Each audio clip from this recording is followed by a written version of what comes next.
Provavelmente você não estava esperando pela pandemia. Eu, pelo menos, não estava. Nunca imaginei que eu ia estar com essa juba. Tá difícil de fazer o enquadramento do vídeo com essa juba desse tamanho. Eu fiz um monte de planos em 2019, né? Vou emagrecer, vou fazer não sei o que, vou fazer natação e isso. E fiz vários planos financeiros, organizei as finanças para isso. Mas, de repente, o imprevisível aconteceu. E talvez você seja uma dessas famílias que está sofrendo muito com isso. Você pode virar e dizer pra mim: Cadu, mas eu pagava minhas contas todas direitinho, religiosamente na data, tava tudo bonitinho, não atrasava nada, e aí vem essa droga desse Covid e bagunça com a minha vida. Apesar de não ser possível prever uma pandemia, é possível não ser pego desprevenido com ela. E isso é importante porque o Covid vai passar, mas vão ter outras coisas que vão acontecer. Eu espero que não, mas alguém pode ficar doente, pode ter um acidente no carro, mas sei lá, pode cair um cometa na Terra. Tem um monte de coisas que podem acontecer que a gente não faz nem ideia. E por isso eu quero aproveitar essa situação para a gente conversar um pouco sobre um assunto que tem impacto direto no seu dia a dia e que agora pode estar te dando uma grande dor de cabeça. Ok, Cadu, mas qual é essa grande lição que você quer me ensinar? Eu chamo ela de reserva de oportunidade. A reserva de oportunidade é um fundo financeiro que você vai compor para estar preparado para momentos imprevisíveis e para aproveitar excelentes oportunidades relâmpago que aparecem na vida. Talvez você já tenha ouvido falar dela com outro nome, né? As pessoas costumam chamar de reserva de emergência. Então, quando eu chamo isso de reserva de oportunidades, eu acabo ampliando a minha visão e enxergando mais oportunidades ao meu redor. Fora que eu não condiciono a minha mente a aguardar por emergências.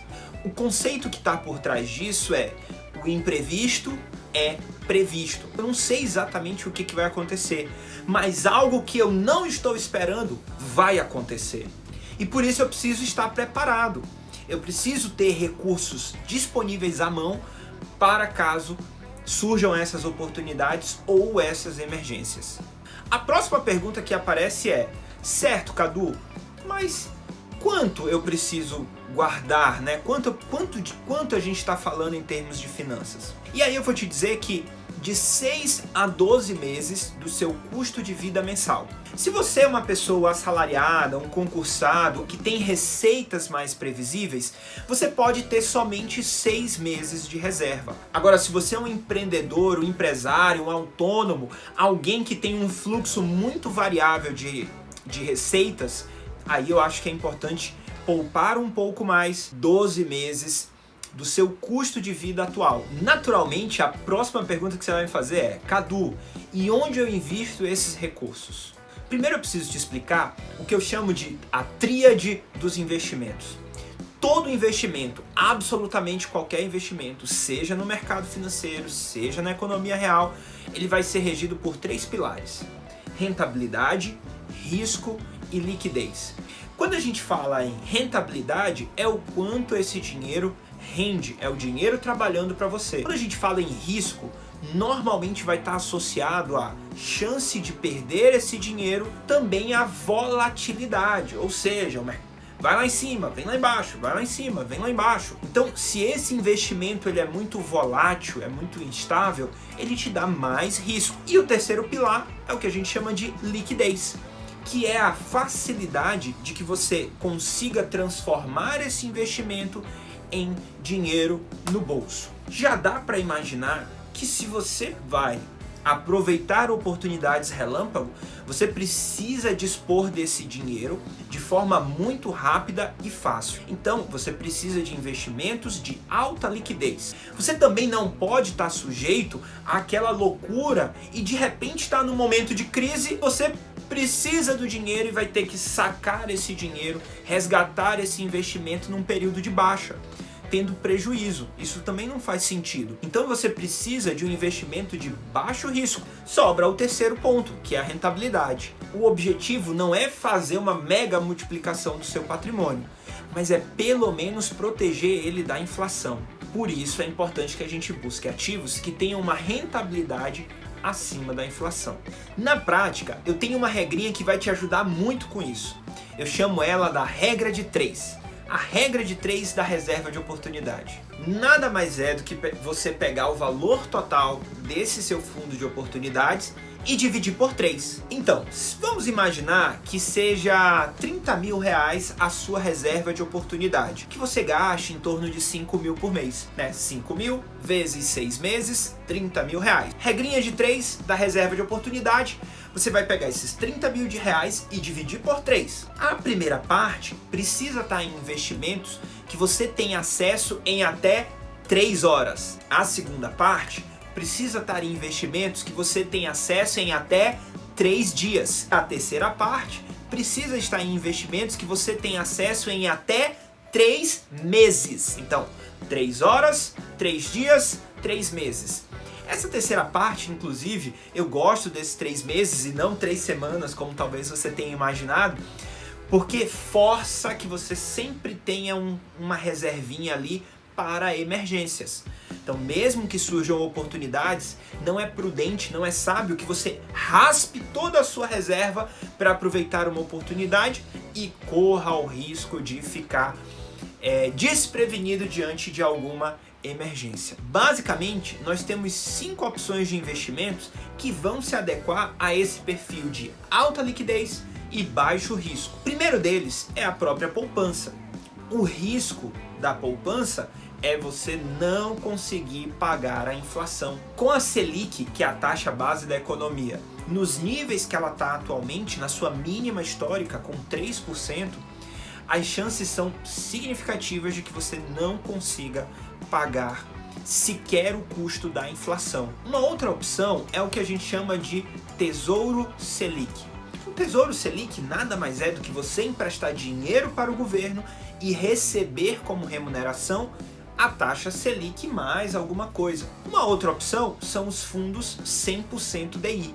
Os fundos 100% DI são fundos pós-fixados. Eles têm a sua remuneração vinculada ao CDI. E à medida que o CDI sobe, os fundos vão remunerar um pouquinho mais. À medida que o CDI desce, os fundos vão remunerar um pouquinho menos. Mas normalmente esses movimentos estão associados com os movimentos de inflação e da taxa Selic. Então você acaba ficando com o capital protegido. Uma outra opção são os títulos de renda fixa totalmente pós-fixados, vinculados ao CDI. Não é a minha primeira opção, mas é uma opção. E por fim, mas não menos importante, quinta opção, são as contas correntes remuneradas. Vou te dar um exemplo de uma conta corrente remunerada. O Nubank, que é aquele banco digital, quando você deixa dinheiro na conta corrente, ele vai sendo remunerado. Que taxa que remunera esse dinheiro que está lá parado? 100% do CDI. É uma boa opção para aquela primeira parte, que você precisaria ter acesso em até 3 horas. Porque, na verdade, o dinheiro vai estar na conta do Nubank. Inclusive com a facilidade de fazer transferências rápidas. Então, essa primeira parte surgiu uma super oportunidade, eu preciso resolver agora, eu preciso do dinheiro agora. Eu tenho lá a conta no celular, posso fazer a transferência na mesma hora. O lado ruim é a necessidade da disciplina para não lançar a mão desse dinheiro. Até porque esse dinheiro, ele sofre incidência de imposto de renda e IOF. Pelo amor de Deus, não saca antes de 30 dias para você se livrar do IOF. E de preferência, como é uma reserva, deixa correr isso aí para que você consiga, inclusive, ter acesso a um imposto de renda mais barato. Para a segunda e terceira partes, você tem uma opção dos fundos 100% DI. 2 coisas a tomar cuidado, tá? Primeiro, taxa de administração. Tem que ser um fundo com uma taxa irrisória, bem pequenininha mesmo. E a segunda coisa que você tem que prestar atenção é se realmente o fundo é 100% DI. Porque tem alguns fundos de renda fixa que eles são, por exemplo, fundos que têm crédito privado. Apesar deles serem fundos de renda fixa, esse tipo de título tem o que a gente chama de marcação a mercado, que é como se o preço do título variasse ao longo do tempo. Então tem que tomar cuidado com isso para não correr o risco de ter o seu investimento em um ativo que vai ter volatilidade. Esse conteúdo te ajudou? Ficou alguma dúvida? Comenta aqui embaixo. Eu tenho uma satisfação gigante, né, de receber o teu comentário curte esse vídeo, ativa o sininho, porque eu já vou deixar um spoiler. Ainda nessa semana, a parte 2 desse vídeo, onde eu vou falar de 3 cenários e 3 soluções para você criar a sua reserva de oportunidade e nunca mais passar pelo aperto que você passou agora nesta pandemia. Compartilha com as pessoas que você ama, com as pessoas que são importantes para você. Quem sabe esse vídeo vai mudar a vida delas também. Me segue nas redes sociais, elas vão estar aqui embaixo na descrição e no final do vídeo. Um forte abraço, fique na paz de Deus. Fui!